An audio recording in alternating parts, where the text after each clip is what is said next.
I actually love being double teamed. And that just means one of my teammates is open, and I get to see if I can score over a double team. All right, man, y'all have a great evening, for real. All I can say is just wow. This Miami Heat team is impressing everyone, and to the haters that haven't been paying attention since the season has started, the Miami Heat always had that talent on their roster, but did they have connectivity? No. And do they have it now?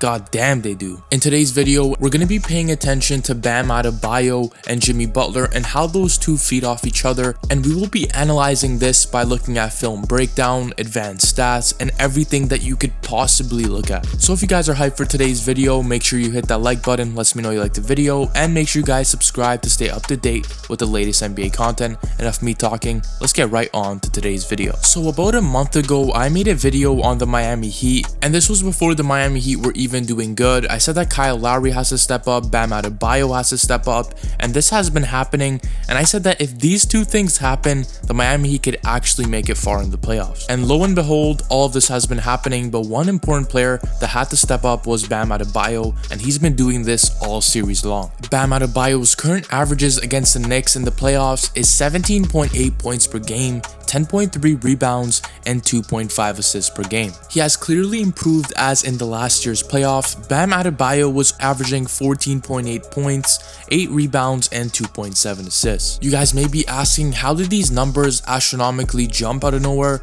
Well, there are 3 factors on why this actually happened. First of all, it's Bam Adebayo's ability to go grab rebounds and clean up the mess of other players, so it's actually spatial awareness that helps him get a lot of buckets. A good example of Bam's improve of spatial awareness is on this play when Gabe Vincent is going up for a transition layup that is semi-contested by Jalen Brunson. Old Bam Adebayo would have not trailed this play, but instead Bam Adebayo ran right behind Gabe Vincent to clean up after his mess, and this caused him to get a rebound and 2 easy points. Another play that highlighted his spatial awareness was on this play where Jimmy Butler got the ball in the low block. And when he got the ball in the low block, he was looking for some action to give the ball to someone else.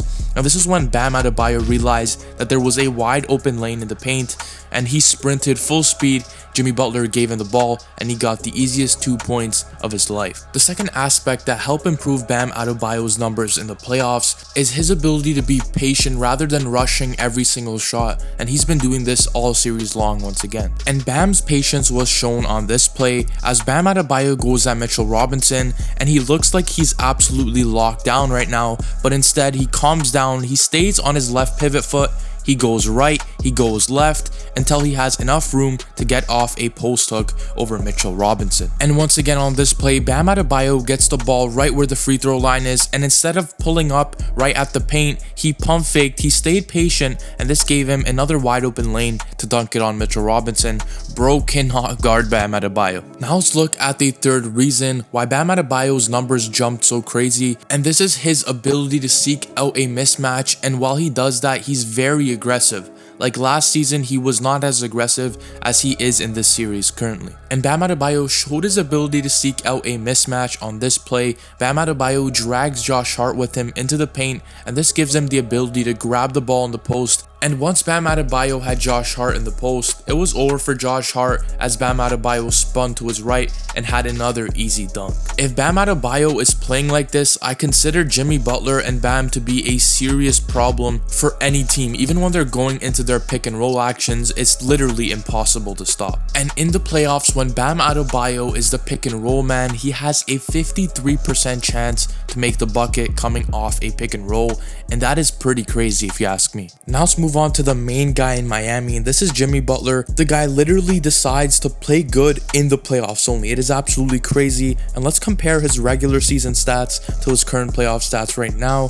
And in the regular season, Jimmy Butler averaged 22.9 points, 5.9 rebounds, and 5.9 assists. And when we look at the playoffs right now, he's averaging 33.5 points, 6.4 rebounds, and 5.1 assists. And once again, you may be asking, why is he doing this? How is he playing so good?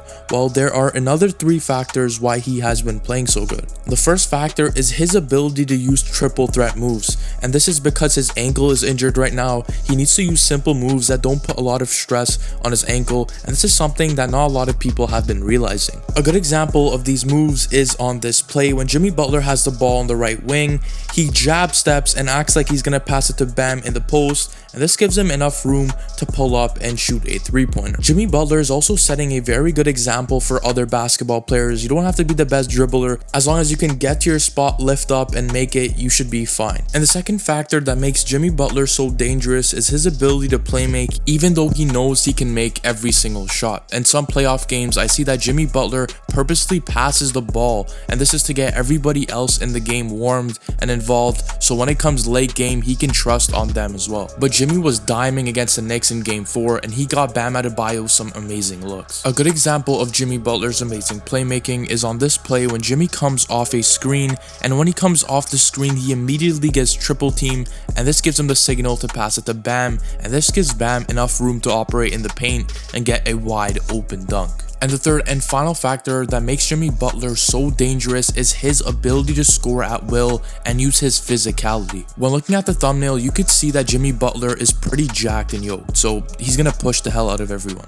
On this play, Jimmy Butler uses his physicality as he sees a wide open lane in the paint, so he goes right at the paint, but Mitchell Robinson's in his way, and instead of backing down, Jimmy Butler pushes Mitchell Robinson out the way and makes a wide open layup. Oh, and by the way, Mitchell Robinson is goddamn 233 pounds and 7 foot, so I don't know how Jimmy Butler even managed to budge Mitchell Robinson. Now on this play, Jimmy Butler hits Josh Hart with a jab step. This gives him enough room to go in the paint, and then he uses his physicality to get right through and go up for an open layup.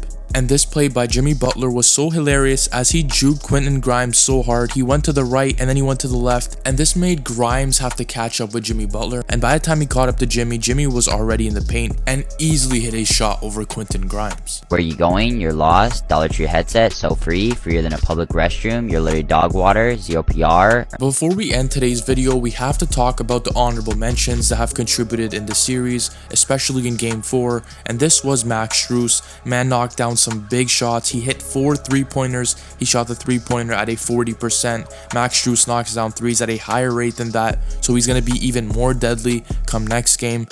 We also have Kevin Love with the crazy full court passes once again to Jimmy Butler. Those two are forming a crazy connection. Again, Kevin Love's doing exactly what the Miami Heat have been wanting him to do, and this is space out the floor and knock down amazing 3-pointers, but Kevin Love has been doing even more than what the Heat expected. He's been getting rebounds, he's been passing the ball insanely well, so I'm sure the Miami Heat are very happy. And even when looking at Kyle Lowry, Lowry dropped you 15 points, and when Kyle Lowry is producing on the offensive side like this, it's almost impossible to lose a game, as he does every other thing. He draws charges, he gives you assists, he rebounds as well, and gets you steals. Like, he does every single thing on the court. But let me know in the comments, guys, which Miami player has impressed you the most in this series, and let me know why you think this. But before you leave, make sure you guys smash a like button. If we can get this video to 500 likes, it'll just help it get out to many more people, and hit that subscribe button to be notified whenever I make more bangers like these. But that's been all for your boy Muvsy Hoops.